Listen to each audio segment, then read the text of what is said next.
Hello friends, हमारे VIP classes में आपका स्वागत है। केम छो? मज़े में।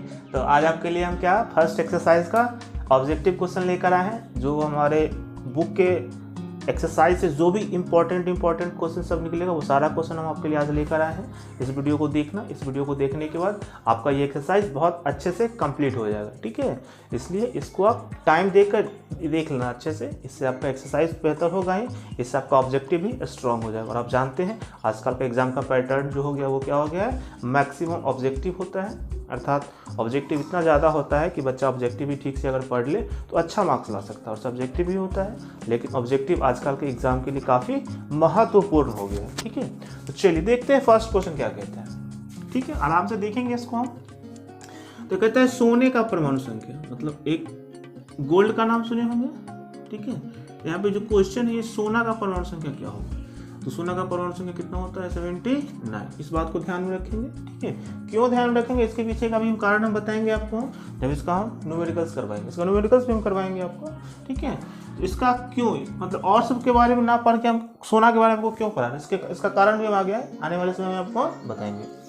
आप कहते हैं माइक्रो का मतलब क्या होता है, माइक्रो का ये सिंबल हो गया, ठीक है। हिंदी में इसको इसे माइक्रो लिखते हैं, ठीक है। तो माइक्रो काफी छोटा होता है, ठीक है।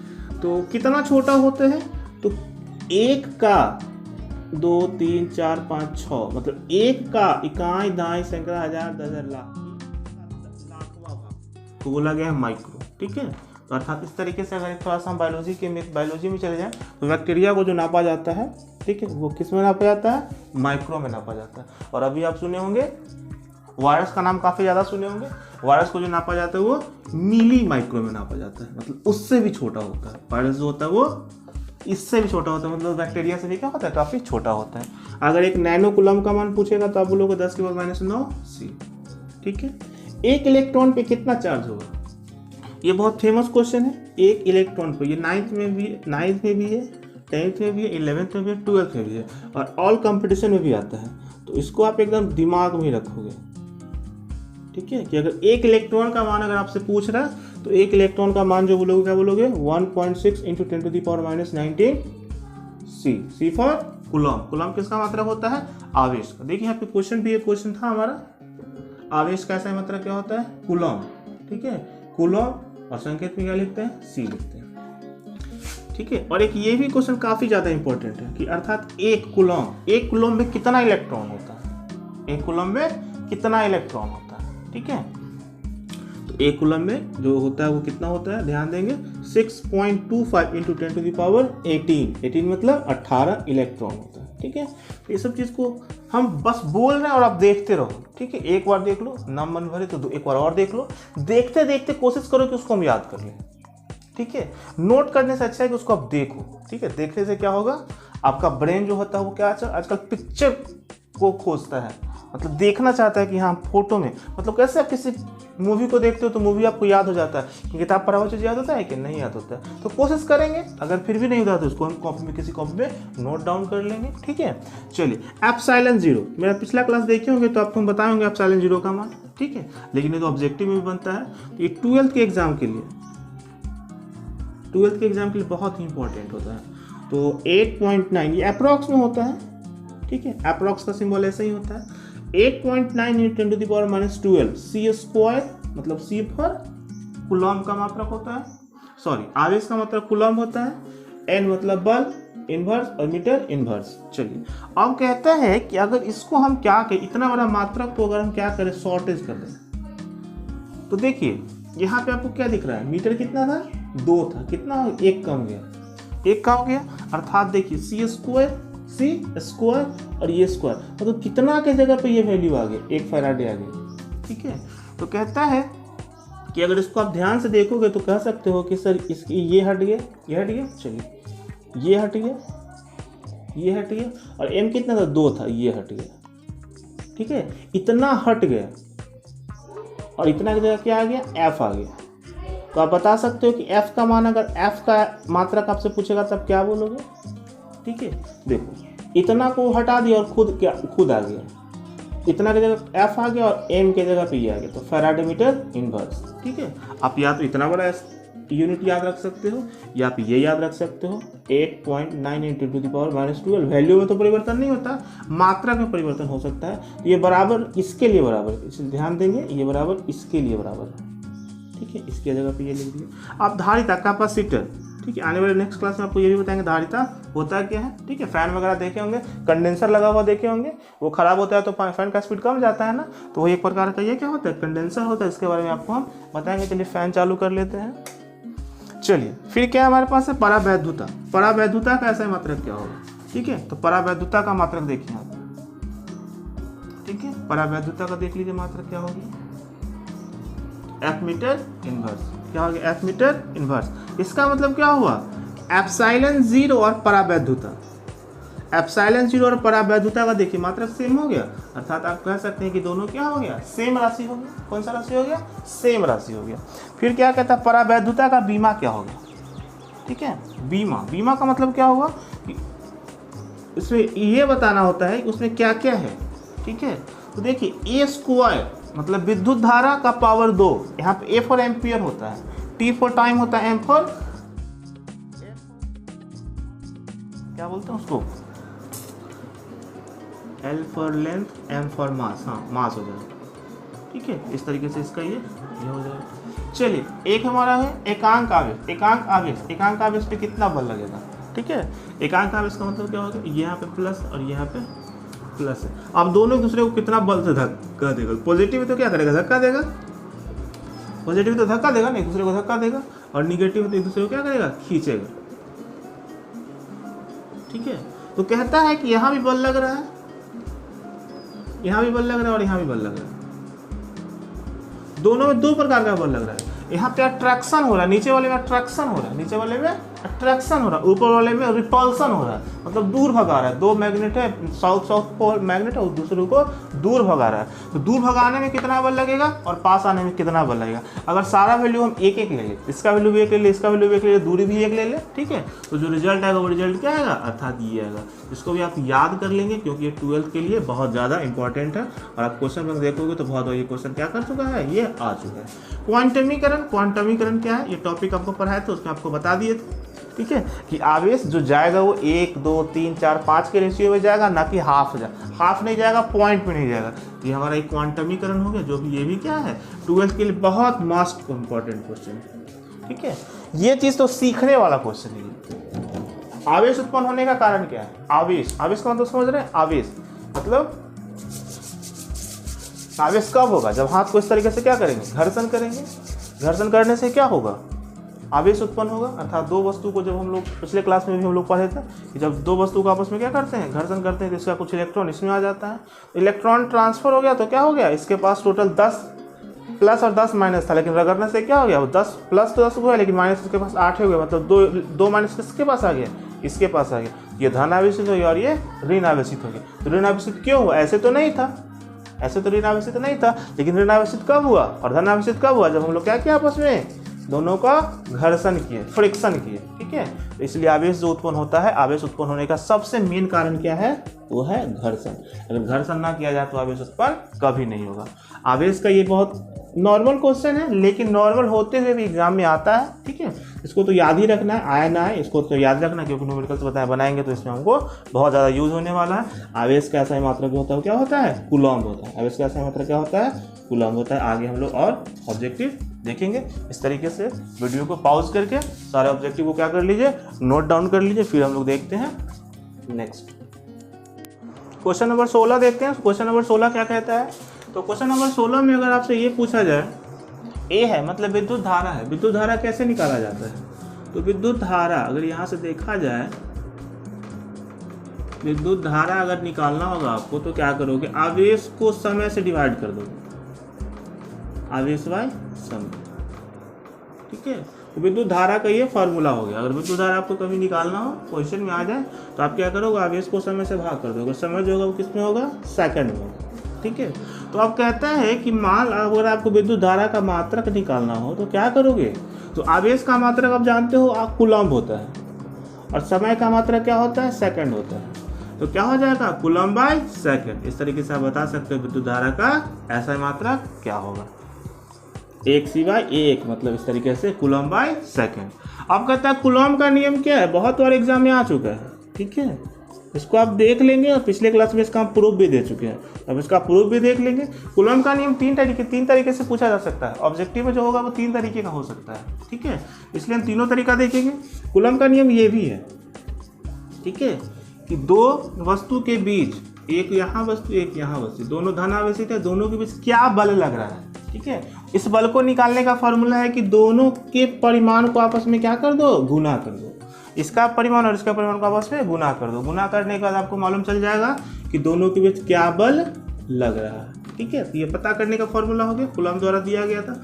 दूसरा क्या कहता है कि अगर आपको ये पता करना है कि अगर दोनों के बीच इक्वल, मतलब आवेश जो वो क्या है, निश्चित है, ये जो वैल्यू वो निश्चित है, लेकिन दूरी क्या हो गया, दूरी घट बढ़ रहा है, इसका मतलब क्या हो गया, तो दूरी के हिसाब से अगर देखा जाए इसका अगर कूलम का नियम, तो एफ, ठीक है, अभी तक इसको आप समानुपाती पर हो गया, व्युत्क्रमानुपाती क्लियर नहीं, लेकिन 1/, अगर पूछा तो इसको व्युत्क्रमानुपाती करते हैं, तो बोलेंगे एफ व्युत्क्रमानुपाती 1/r²। चलिए अब कहता है फाइनली कूलम का नियम क्या बना, फाइनली जो कूलम का नियम बना वो बना F equals to 1/4πε0 q1 × q2/r²। तो ये हो गया इसका कूलम का नियम प्रमुख फार्मूला हो गया ये, ठीक है, मतलब यही दोनों से इसको क्या किया गया, डिराइव किया गया है, आधार यही दोनों है, आधार यही दोनों से इसको बनाया गया है। तो आप तीनों को याद रखेंगे, ठीक है, कोई भी आ सकता है।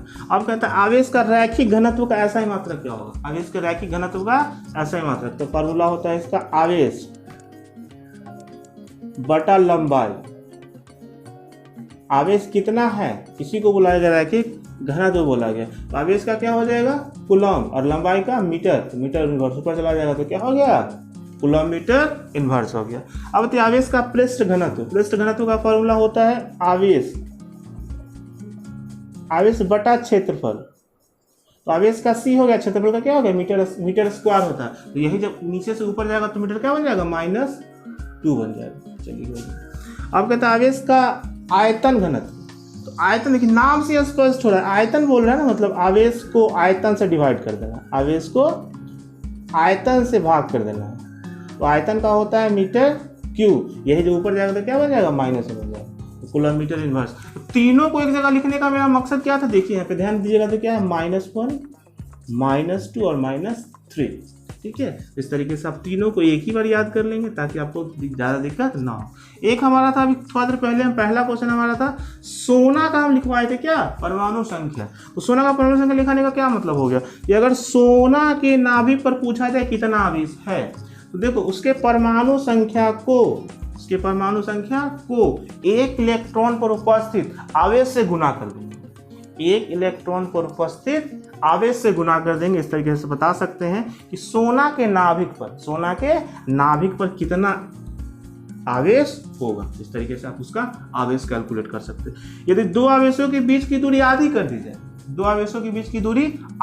दी जाए, मतलब यहाँ पे था, मान लीजिए यहाँ पे कोई है, अब दूरी को आधा कर दिया जाए, ठीक है, तो आपको क्या लग रहा है, बल ज़्यादा लगेगा कम लगेगा, ज़्यादा बल लगेगा, ठीक है, बल क्या लगेगा, ज़्यादा लगेगा, तो बल कितना ज़्यादा लगेगा, तो एक बात याद रखेंगे, आधी कर दी जाए, आधी का मतलब 1/2, 1/2 का स्क्वायर कर दो 1/4, और उसी को उल्टा कर दो तो कितना हो जाएगा, 4 गुना हो जाएगा। तो पास आने से झगड़ा होने का संभावना अधिक होता है, पास होने से झगड़ा होने का संभावना अधिक होता है, तो झगड़ा होने का संभावना जो हो जाएगा वो 4 गुना बढ़ जाएगा। मतलब 4 दिन में अगर एक बार झगड़ा करते थे, एक एग्जाम्पल ले लेते हैं, अगर 4 दिन में एक दिन झगड़ा करते थे, तो अब आपके झगड़ा करने का प्रोबेबिलिटी क्या हो जाएगा, प्रत्येक दिन आप झगड़ा करोगे। तो ऐसे ही समझ सकते हो कि दूरी घटने से बल ज़्यादा लगता है, और बल ज़्यादा लगने का मतलब है आधा का 1/2, उसका स्क्वायर कर देंगे तो 1/4, 1/4 को फिर उल्टा कर देंगे तो ऊपर चला जाएगा 4 गुना।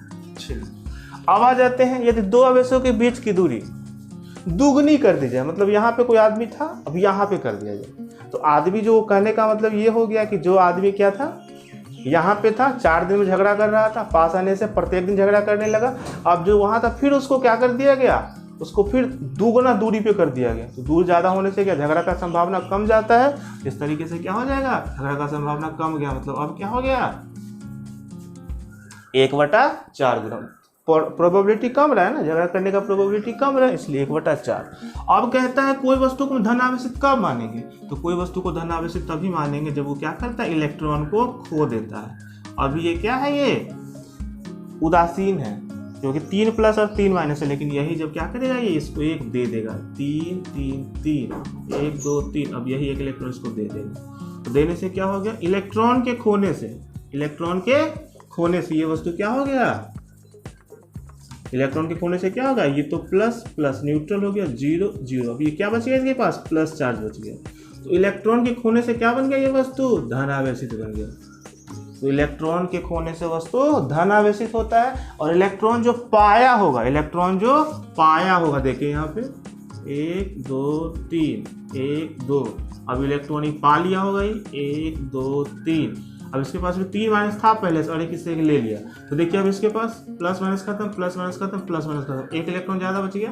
तो क्या हो गया, जो पाता है वो ऋण आवेशित होता है, जो खोता है वो धन आवेशित होता है। तो इस बात को हमेशा याद रखेंगे। अब कहता है विद्युत आवेश का मूलभूत गुण क्या है, तो विद्युत संरक्षित होता है। मूलभूत जो गुण बताया जाएगा, जो सबसे मेन गुण होता है, अगर उसको आप डिफाइन करेंगे आप सीधा बताएंगे कि विद्युत आवेश का मूलभूत गुण है कि विद्युत आवेश जो होता है वो क्या होता है, संरक्षित होता है, मतलब वो कभी खत्म नहीं होता है। ठीक है, इस तरीके से हमारा 26 नंबर ऑब्जेक्टिव क्लियर हो गया। आज हम 30 ऑब्जेक्टिव करवाने वाले हैं। ठीक है, इस तरीके से वीडियो को पॉज करके इसको आप क्या कर लेंगे, नोट डाउन कर लेंगे। चलिए क्वेश्चन नंबर 27 देखते हैं। क्वेश्चन नंबर 27 क्या कहता है, तो कहता है दो आवेशों के बीच की दूरी अनंत हो। मतलब ये आप समझ लो कि दो आदमी है। ठीक है, एक आदमी यहाँ है और एक आदमी 7 समुंदर पार अमेरिका में। ठीक है, तो आप बताओ कि दोनों के बीच झगड़ा होने का संभावना क्या है। एक घर में है तो झगड़ा ज़्यादा होगा, अगर 2 घर में है तो झगड़ा कम होगा, अगर एक मार्केट में है एक यहाँ है तो उससे भी झगड़ा कम होगा, मतलब फ़ोन से झगड़ा होगा। अगर मान लो कि दिल्ली है तो वहाँ भी झगड़ा होगा, थोड़ा मोड़ा झगड़ा होगा, अर्थात कहने का मतलब मोबाइल से झगड़ा वगैरह किया जा सकता है। लेकिन अगर 7 समुंदर पार है, इसका मतलब क्या होगा, उसको क्या करना पड़ेगा, फिर कॉल करना पड़ेगा, लेकिन कॉल रेट भी ज़्यादा लगेगा। तो कहने का मतलब स्पेशली कोई झगड़ा करने के लिए तो कॉल नहीं करेगा। तो यहाँ पे हम ये चीज़ कहने का मेरा मतलब ये हुआ कि हम आपको ये बताना चाह रहे हैं कि बल क्या लगेगा। तो जब एक बात आप याद रख लो, 2 आवेशों के बीच की दूरी अनंत हो, 2 आवेशों के बीच की दूरी क्या हो, अनंत हो, मतलब एक आवेश यहाँ है और एक आवेश कहाँ है, इसका हमको पता नहीं है कहाँ है। ठीक है, मतलब दोनों के बीच का दूरी क्या है, अनंत है। ठीक है, तो कितना बल लगेगा, तो उनके बीच जो बल लगेगा वो लगेगा 0। इसको हम लोग पढ़ेंगे 0। ठीक है, 0 न्यूटन का बल लगेगा, मतलब झगड़ा होने का संभावना नगण्य हो, खत्म हो जाएगा। अब हमारा 28 नंबर है, वस्तु के आवेशित होने से वस्तु के द्रव्यमान में क्या परिवर्तन होता है। अगर वस्तु क्या हो जाए, ध्यान देंगे, plus plus plus minus minus minus, plus plus plus minus minus minus. अब कहता है जब एक इलेक्ट्रॉन इस पे चला गया, एक इलेक्ट्रॉन इस पे चला गया, तो चलिए देखते हैं। एक इलेक्ट्रॉन इसके पास आ गया, एक इलेक्ट्रॉन तो घट गया इसका। ठीक है, अब इसका अब द्रव्यमान मापा जाए, इसका द्रव्यमान घट जाता है। इसे तो एक आदमी चला गया ना, जब एक आदमी चला जाएगा तो ऑटोमेटिक इसका भार क्या हो जाएगा, घट जाएगा। लेकिन कौन सा आवेशित हो गया, ये चला जाने से क्या होता है, धन आवेशित होता है। लेकिन अब वह एक इलेक्ट्रॉन इसके पास आ गया, इसके द्रव्यमान में अगर बोला जाए कि इसके द्रव्यमान में क्या परिवर्तन हो गया, इसका द्रव्यमान अगर एक घर से दूसरे घर में दूसरा सदस्य चला जाए तो इस घर का लोड तो कम जाएगा, लेकिन अगले घर का लोड बढ़ जाएगा। तो यहाँ पे क्या हो जाएगा, द्रव्यमान बढ़ जाता है, द्रव्यमान बढ़ जाता है। ठीक है, तो ये बात आप हमेशा याद रखेंगे कि जब कोई वस्तु आवेशित होता है तो उसके द्रव्यमान में परिवर्तन होता है और द्रव्यमान परिवर्तित हो जाता है। ठीक है, और कब परिवर्तित होता है, धन आवेशित होने से घटता है, उल्टा याद रखेंगे, धन आवेशित होने से घटता है और ऋण आवेशित होने से बढ़ता है। ठीक है, वस्तु के भार में क्या, द्रव्यमान में क्या परिवर्तन होगा। एक हमारा ये क्वेश्चन है, 1/4 पाई एप्सिलॉन 0 का वैल्यू कितना होगा, तो 9 × 10⁹ न्यूटन मीटर स्क्वायर कूलम्ब, इस तरीके से हो जाएगा। चलिए, परमाणु के नाभिक में क्या होता है, तो परमाणु के नाभिक में अगर देखा जाए तो क्या होता है, प्रोटॉन होता है और क्या होता है, न्यूट्रॉन होता है। ठीक है। और इसी को क्या बोला गया है, द्रव्यमान बोला गया। अगर किसी परमाणु का अगर आपको द्रव्यमान निकालना हो तो आप क्या करोगे, प्रोटॉन और न्यूट्रॉन के संख्या को क्या कर दोगे, जोड़ दोगे, और जोड़ने से जो निकलेगा वही क्या निकलेगा, परमाणु द्रव्यमान निकलेगा। तो हमें परमाणु द्रव्यमान नहीं पूछ रहा है, वो आपसे पूछ रहा है कि परमाणु के नाभिक में होता क्या क्या है। तो परमाणु के नाभिक में प्रोटॉन होता है और न्यूट्रॉन होता है, ठीक है। इस तरीके से थैंक्स फॉर वॉचिंग, देखने के लिए धन्यवाद, ठीक है। फिर हम लोग मिलते हैं फिर नेक्स्ट क्लास में नेक्स्ट टॉपिक के साथ, ठीक है।